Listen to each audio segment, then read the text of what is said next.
तो अलस्त अरवाहन के जॾहिं जागायो जब्बार अलस्त अरवाहन के जॾहिं जागायो जब्बार ओदा थिया जीव खे सुण तनी जा पार सान यसमैन थियो इज़हुमा फिल खार वशम्स वल कमर में आद नसी इकरार ज़ुन्नूरैन तुहूरैन से दुर्रबदी दस्तार कयो जय कुवत सां खैबर खूब खुवार वल असर इन्नल इंसान में थे जिक्र कया गफ्फार हणे जो न मञे तन खे सो फिस्सकर वल्लार औलाद या मुख्तार लाकीना लतीफ चवे बिदाई देवे तो या जेका चैन यारन जी हुजूर जे ज़ात सां निस्बत आ जेका दोस्ती आ जेको दोस्ताना ताल्लुक आ इहो अॼुकल्ह जो कोने आलम अरवाह खां वठी आ और दा सुभान अल्लाह जवान तो के साहब जा बेअदब के हुजूर जे ज़ात जा बेअदब के सैयदन जा अहल बैतन जा बेअदब के अल्लाह जे वलीन जा बेअदब इन बेअदबन के छजो अदब वारन आशिकन सां गजी पो त इंशाअल्लाह हित में बेड़ा पार अॻिते भी बेड़ा पार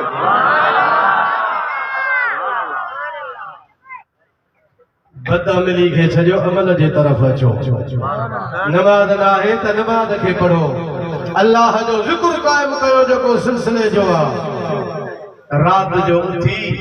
अल्लाह जो जिक्र भी कर मदीने वाले ते दुरूद ए सलाम पढ़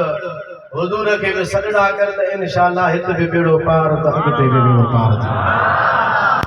जोर सां सुभान अल्लाह जो किए हुजूर जे मोहब्बत में अची करे मुजादा तवा संगे दिमाग सुगरी करणो आ हुजूर जो इश्क हुआ शय आ हुजूर जी मोहब्बत हुआ शय आ जो दुनिया जो सब शयूं मानू का विसरी वेंदी सुभान अल्लाह हुजूर साहबिया मुसअब बिन उमैर हिलियतुल औलिया में लिखियल आ हज़रत मुसअब बिन उमैर रज़ी अल्लाह ताला हिक दफे अचे पियो नबी करीम सल्लल्लाहु अलैहि वसल्लम जी नजर मुबारक हजरत मुसअब बिन उमैर ते पई जो सुभान अल्लाह अल्लाह जे हबीब अलैहिस्सलातु वस्सलाम फरमायो ॾिसो जन्नती शख्स सामो अचे थो जो सुभान अल्लाह हजरत मुसअब बिन उमैर रज़ी अल्लाह ताला अन्हु ने ॾिसी हुजूर अलैहिस्सलातु वस्सलाम जे अखर मुबारकन मां लुड़क वही आया अल्लाह जे हबीब अलैहिस्सलातु वस्सलाम फरमायो मो मुसअब बिन उमैर खे ॾिठो आ इन जी जेका पोई ज़िंदगी सा कीअं गुज़री हुई अबे ऐं अम्मा सां गॾु हुयो खुशहाली जी ज़िंदगी गुज़ारे रहियो हो पर अॼु अचो ॾिसो हुनखे जिस्म जे मथां पूरा कपड़ा कानन दुंबे जी खल्ला जेका हिनखे उघड़ वारी जाइ ढकजे थी सिर्फ़ उनके दुंबे वारे खल सां उघड़ के ढकियो वेठो आ बाकी जिस्म जेको आ सो खाली आ सिर्फ़ उघड़ ढकला साथ दुंबे जे खल सां कपड़ो भी कोने मदीने वारे फरमायो हिन दे निहारियो हिन जी खुशहाल जिंदगी में मुंह ॾिठी जॾहिं अबे अम्मा सां गॾु हो पर जॾहिं खां वठी अल्लाह रसूल ने आयो आ तेन खां पूरी दुनिया जो बाकी शयूं विसरी वियो हुजूर जे इश्क में आयो मदीने वारे जे मोहब्बत में आयो आ त अॼु अवां उन जी ज़िंदगीअ खे ॾिसो इन इश्क मोहब्बत जे ज़िंदगीअ में अची करे दुनिया जूं सभु शयूं विसारे छॾियूं अथई मिट विया माइट विया सभु विया सिर्फ हुजूर जे इश्क मोहब्बत में उहे मालदारी वारा ॾींहं जेके हुजूर खुद फरमायो मुंह हिनखे ॾिठो हो कहिड़ी खुशहाल ज़िंदगी गुज़ारींदो हो पर इश्क जो थिए लॻो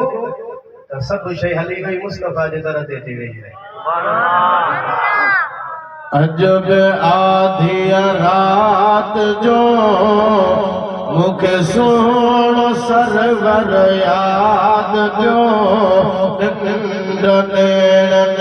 जीत दी गई हो तो हर हर याद जो सुभान अल्लाह अज आधी रात रात जो मुखे सोणो सरवर याद जो निंड नैनन जी फिटी वई हो तो हर हर याद जो इश्क कारण बारिया मुतभाग मदीन जा सारिया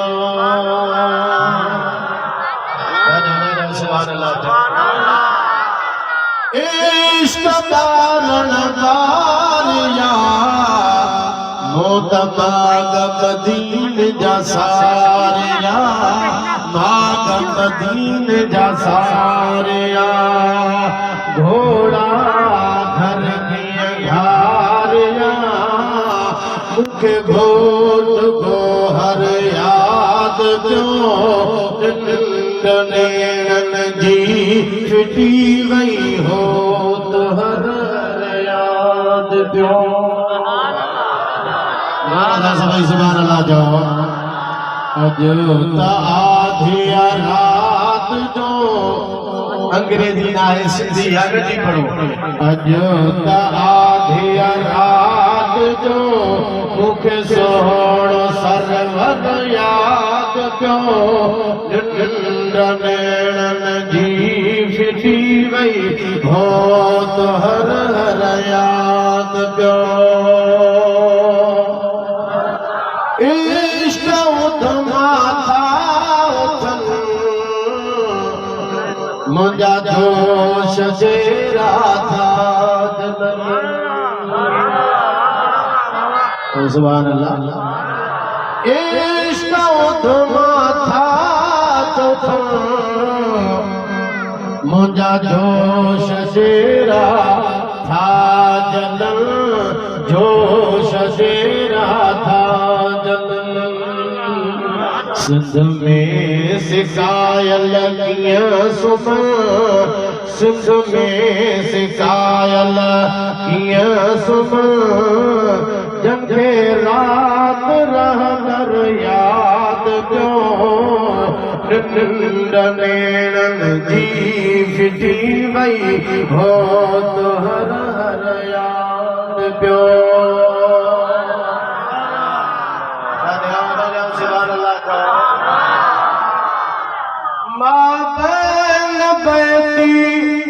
सारिया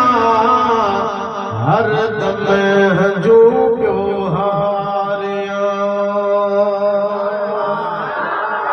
हुजूर जो फरमाना मां बैन बैती व मिंबरी रौदतुन मिन रियादिल जन्नह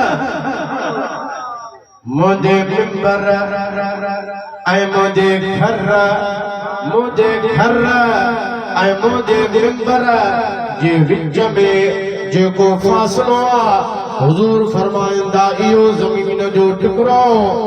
जन्नत जे बागन मंझां हिकु बाग आशिक़ उन जे लाइ थो चवे मां बैन बैती सारिया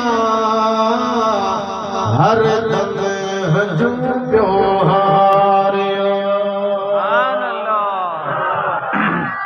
तो पिंजरे दिल पुकारिया पिंजरे दिल पुकारिया मुखे कैफ कौसर याद क्यों निंड नैनन जी फिटी वई हो तो हर हर याद क्यों अजब आधिया रात जो मुखे सोणो सरवर याद क्यों निंड नैनन जी फिटी वई हो तो हर हर याद क्यों जोर सां सुभान अल्लाह जो ये तवा सहाबा जे जज्बात के ॾिठो हुजूर जे साथ अहिड़ी जज्बाती मोहब्बत हुजणु घुरिजे जो असां हर ताल्लुक़ सां हथ खणंदासीं पर हुजूर जी दामन में अचणी सुभान अल्लाह जो बुलंद आवाज़ सां चओ सुभाणे